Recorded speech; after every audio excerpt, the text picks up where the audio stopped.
عزیز طلباء و طالبات، السلام علیکم ورحمۃ اللہ وبرکاتہ۔ آپ کا استقبال ہے افروز روشن یوٹیوب چینل میں۔ آئیے آج کی اس ویڈیو میں ہم کو پچھلی بار کی طرح روداد نویسی دیکھنا ہے، جو سوال نمبر 5 میں پوچھا جاتا ہے۔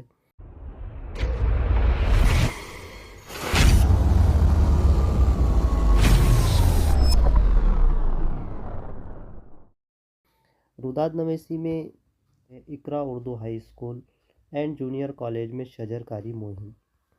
اب یہاں پر سب سے پہلے ہم کو گاؤں کا نام اور تاریخ یہاں پر ہم نے لکھے جلگاؤں 1 جولائی۔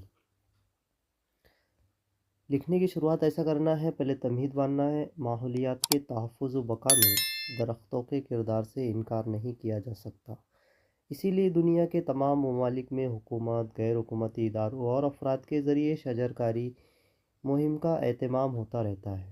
عوام و خاص کی یاد دہانی کی ترغیب کی خاطر 21 مارچ کو عالمی یوم شجرکاری کے طور پر منایا جاتا ہے، جبکہ 1 جولائی تا 7 جولائی ہندوستان میں ہفتہ شجرکاری مہم کا اہتمام ہوتا ہے۔ اسی سلسلے میں بتاریخ 1 جولائی 2019 Iqra Urdu high school and junior college میں ایک جلسہ برائے آغاز شجرکاری مہم کے طور پر منعقد ہوا، جس میں طلباء، سرپرست حضرات اور عام و خاص کو شرکت کی دعوت دی گئی، تاکہ شجرکاری کے پیغام کو ہر سماج میں ہر سطح تک پہنچایا جائے۔ جلسے کی صدارت کے فرائض ادارہ حاضہ کے روح رواں محترم عبدالکریم سالار صاحب نے انجام دیے۔ پروگرام کا آغاز روایت کے مطابق تلاوت کلام مجید سے ہوا۔ ہیڈ ماسٹر صاحب نے تعارفی و استقبالیہ کلمات پیش کیے۔ محمد ہارون سر نے اغراض و مقاصد بیان کیے۔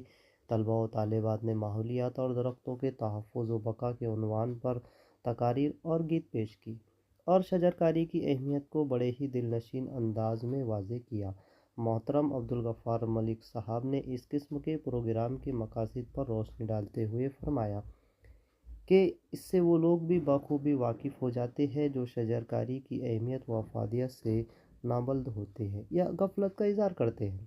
تو اسٹاف کی نمائندگی کرتے ہوئے شیخ فاروق سر نے درخواست کی کہ ہر طالب علم و طالبہ اپنے اپنے گھر کے باہر کم از کم ایک پودا ضرور لگائے۔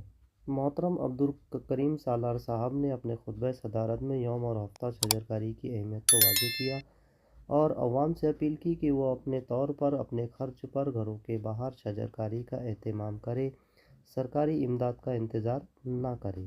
ماحولیات کی حفاظت کی ذمہ داری ہم سب پر عائد ہوتی ہے، نہ کہ صرف حکومت پر، اور یہ عمل عبادت میں داخل ہے اور باعث ثواب ہے۔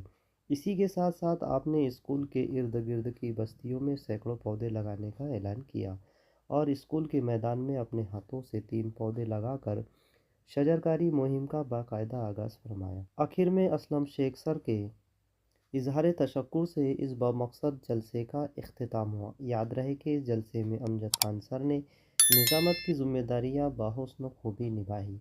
تو عزیز طلباء و طالبات، اس طرح سے جو ہے تو روداد لکھی جاتی ہے۔